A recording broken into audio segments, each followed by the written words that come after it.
Hey everybody, this is a quick video in case you have an LG washing machine and it's giving you a CE error. And you're wondering what this is and how can you get rid of it.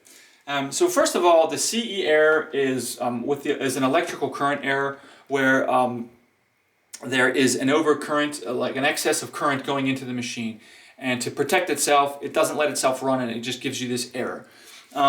So like maybe you had a lightning strike, or maybe something happened on some kind of surge of electricity. Maybe you have a home electric system or something like that. Maybe you had a power outage. Could be anything like that. Could have caused this. So all you really need to do to get rid of this is you just gotta reset your machine. So just turn it off and unplug it for a minute, or if it's at the breaker, you can turn it off at the breaker. Then just restore power, turn it on after a minute, and it should clear this error out.